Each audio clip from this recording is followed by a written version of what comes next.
Good morning student. पिछले video में हम लोग सेट के डेफिनीशन, उसका रिप्रेजेंटेशन, फिर इंटरवल्स क्या होता है ये सब पढ़े थे। उसको नंबर लाइन पे कैसे रिप्रेजेंट करते हैं ये सब पढ़ चुके हैं। आज हम लोग पढ़ेंगे पावर सेट की पावर सेट क्या होता है।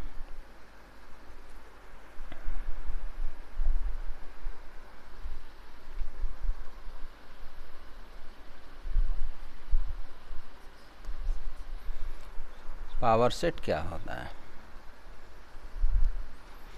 देखिए, the collection of all subset, ये ध्यान रखना है। ये क्या है?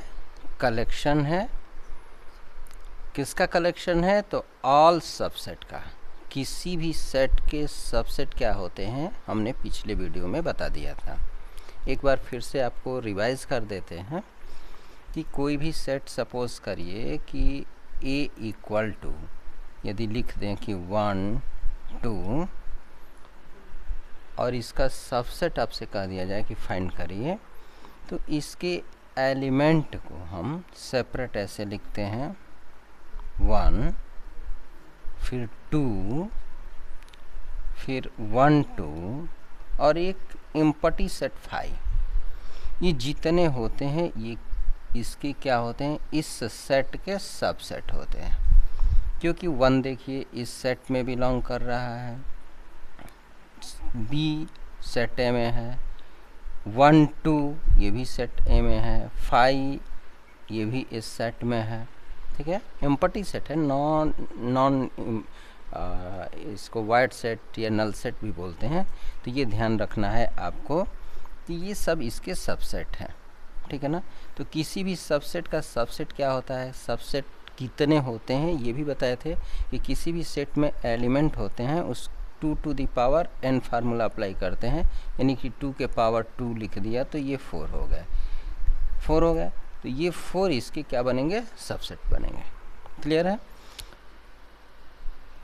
फिर देखिए यहाँ पे या क्या लिखा है कि the collection of all subset, सभी सबसेट का कलेक्शन है of A set A is called the power set set of A. It is denoted by P A. Power set को कैसे डिनोट करेंगे?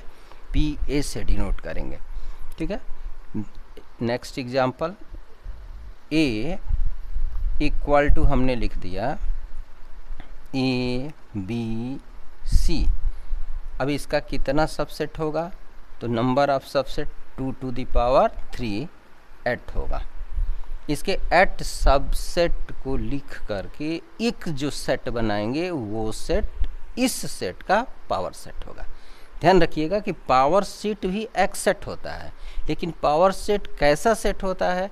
जो सेट गिवन है उस सेट के सबसेट का सेट होता है। यानी इस सेट के जो सबसेट बनेंगे वो पावर सेट के एलिमेंट बन जाएंगे। जैसे इसका आप सबसेट लिखिए, लिखेंगे ए, फिर बी, सी, फिर दो एलिमेंट लेके आप सबसेट बना सकते हैं, ए बी, फिर बी सी, फिर सी ए, फिर तीनों एलिमेंट ए बी सी और फिर एम्प्टी सेट 5। ये क्या हो गए? काउंट करिए 1 2 3 4 5 6 7 8। फार्मूला क्या बताता है आपको? 2 टू द पावर n। तो 2 टू द पावर n कितने हो गए सबसेट? 8 हो गए। अब ये 8 सबसेट बन गए इस सेट का। अब इन सबसेट का जो हम सेट बना देंगे, ऐसे कर्ली ब्रैकेट में क्लोज कर देंगे, तो यह जो बनेगा इस सेट का क्या बन जाएगा? Power set. क्लियर है? पावर सेट क्या है? कोई भी एक सेट दिया रहेगा, उस सेट का हम सबसेट बनाएंगे। जितने सबसेट बनेंगे, कितने सबसेट बनेंगे ये क्लियर रखिएगा कि 2 टू द पावर n होगा। जितने सेट में एलिमेंट होंगे वो 2 टू द पावर n कर लेंगे, मतलब उतने एलिमेंट लाएंगे। फिर वो जितना आएगा उतना सबसेट बनेगा और उस सबसेट को एक कर्ली ब्रैकेट में बंद कर देंगे, उस सेट का वो पावर सेट हो जाएगा। क्लियर? कोई डाउट? देखिए यहाँ पे आगे बढ़ते हैं। Example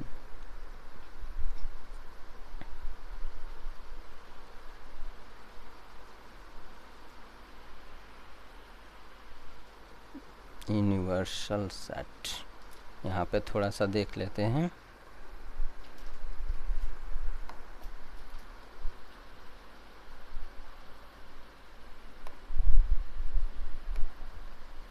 If A equal to 1 2 then PA। अब ये 1 2 जो लिखा है इस सेट में, इसके सबसेट क्या बनेंगे? 1 2 1 2 और 5, ठीक है ना।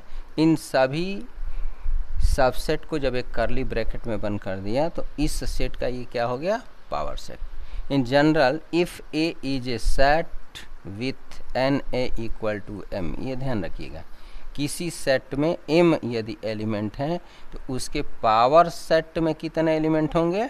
2 टू दी पावर m। यानी कि जो सबसेट का फार्मूला आपको बताया गया था कि सबसेट कितने बनेंगे? 2 टू दी पावर n। उसी तरह से किसी सेट में m एलिमेंट है तो उसके सबसेट में कितने एलिमेंट होंगे? 2 to the power m। 2 to the n element है 2 to the power n, p element है 2 to the power p। Clear? ठीक है। फिर अगला टॉपिक है हम लोगों का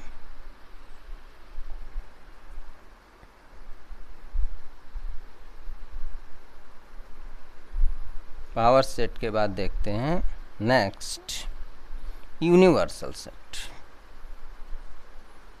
यूनिवर्सल सेट क्या है?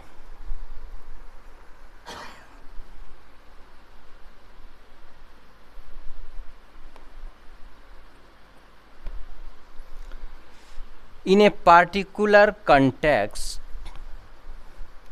we have to deal with the elements and subset of a basic set which is relevant to that particular context। ये ध्यान रखिएगा, क्या लिखा है यहाँ पे? पार्टिकुलर कंटेक्स्ट, ठीक है ना।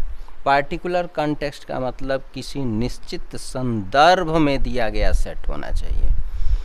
जब किसी भी निश्चित संदर्भ में कोई सेट दिया रहता है, उसके बाद जितने सेट रहेंगे उस पार्टिकुलर कंटेक्स्ट के यदि सबसेट हो जाते हैं तो वह सेट जो होगा क्या कहलाएगा?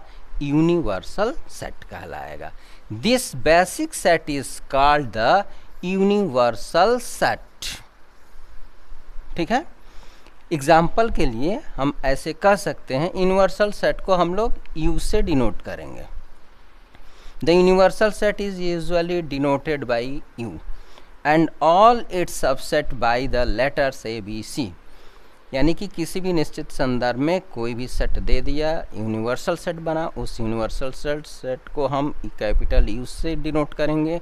बाकी जितने भी सेट रहेंगे जो यूनिवर्सल सेट के सबसेट होंगे उसको आप ABC ऐसे कुछ भी लिख सकते हैं। एग्जाम्पल के रूप में यदि हम लिख दें कि 1 to 10 की काउंटिंग, ठीक है, U इक्वल टू हमने लिख दिया 1 2 3 4 5 6 7 8 9 और 10, ऐसे हमने लिख दिया।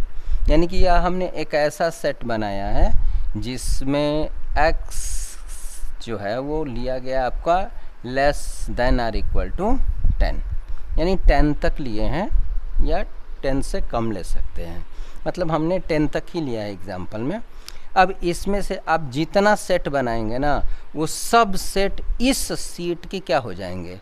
सबसेट हो जाएंगे। जैसे हमने कह दिया कि इवन नंबर का सेट, इसको हमने A से लिख दिया, तो इसमें इवन क्या है? 2 है, 4 6 8 10। ऑड नंबर का सेट हमने लिख दिया B, 1 3 5 7 9। तो ये जो सेट बना A वो U का क्या है? सबसेट है कि नहीं है? A is subset of U। यहाँ पे B 1 3 5 7 इसके ऑल एलिमेंट्स बिलोंग कर रहे हैं सेट U में, तो सेट B जो है सेट U का क्या है, सबसेट है। ठीक है, तो ये जितने भी सेट बन रहे हैं वो सेट क्या बन रहे हैं, U के सबसेट बन रहे हैं, इसलिए U क्या है, यूनिवर्सल सेट है। और यूनिवर्सल सेट ये काउंटिंग नंबर है कहाँ तक, 10 तक। ऐसा नहीं है कि काउंटिंग नंबर 10 तक ही लेना है, किसी निश्चित टॉपिक पे आप दे दिए, जैसे अल्फ़ाबेट का सेट, इसको यूनिवर्सल सेट माना जा सकता है, A to Z लिख दिया। अब इसमें जो वॉवेल है AIOU ये एक अलग सेट बन जाएगा, जो यूनिवर्सल सेट का अल्फ़ाबेट सेट का क्या बन जाएगा, सबसेट बन जाएगा। कॉन्सोनेंट है AIOU को छोड़ करके जितने अल्फ़ाबेट हैं वो कॉन्सोनेंट में आएंगे, तो वो जो सेट बनेगा वो दूसरा सेट बनेगा, फिर भी वो क्या होगा, पूरी अल्फ़ाबेट का जो सेट है उसका सबसेट बन जाएगा। तो यूनिवर्सल सेट भी क्लियर हो गया होगा, ये क्या होगा। ठीक है, नेक्स्ट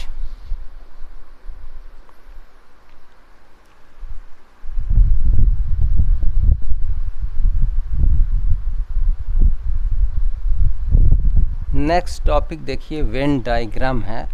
वेन डायग्राम पढ़ने से पहले थोड़ा सा हम लोगों को ये जानना होगा कि यूनियन क्या होता है और इंटरसेक्शन क्या होता है।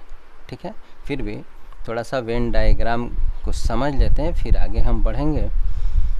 वेन डायग्राम क्या है, Venn diagram are named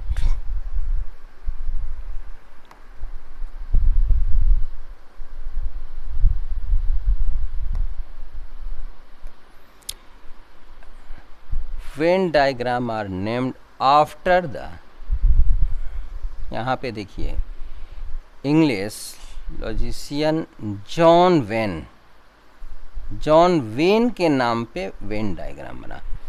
when ने ही सबसे पहले बताया था कि हम सेट को डायग्राम के बेस पे भी क्लियर कर सकते हैं, समझ सकते हैं कि सेट क्या होता है, इसलिए इस डायग्राम को क्या बोला गया, वेन डायग्राम बोला गया।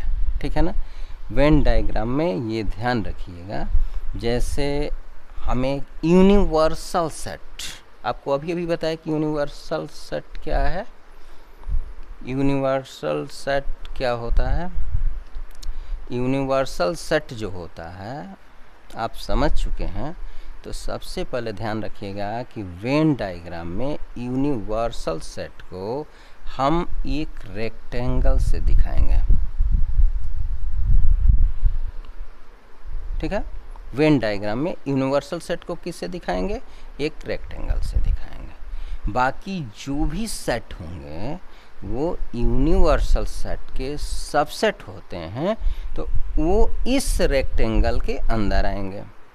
और उनको कैसे हम लोग डायग्राम से दिखाएंगे, सर्कल्स। ठीक है ना, यानी यूनिवर्सल सेट जो होगा वो रेक्टेंगल से दिखाया जाएगा, और जो उसके सबसेट होंगे यानी दूसरा जो सेट होगा उसको कैसे दिखाएंगे, सर्कल से। अब ये सर्कल देखिए ऐसे अलग अलग भी दिखाएंगे, इसका मतलब कि दो सेट हो गए, एक A हो गया एक B हो गया। ऐसा भी दिखा सकते हैं कि एक रेक्टेंगल है, एक सर्कल है, दूसरा इसको इंटरसेक्ट कर रही है, ये भी AB हो गया। ऐसा भी होगा कि एक रेक्टेंगल यूनिवर्सल सेट है, एक से ज़्यादा सेट हैं, 1 2 3। ठीक है ना, इस वेन डायग्राम के माध्यम से हम लोग कुछ क्वेश्चन ऐसे होते हैं जो फार्मूले के बेस पे डिफ़िकल्ट होते हैं, बट वेन डायग्राम से तुरंत निकल के आ जाते हैं। ये पॉलिटेक्निक का जो एंट्रेंस एग्ज़ाम होता है उसमें 1 से 2 क्वेश्चन इस पे मिलते हैं, वेन डायग्राम पे क्लियर तुरंत निकल के आ जाता है।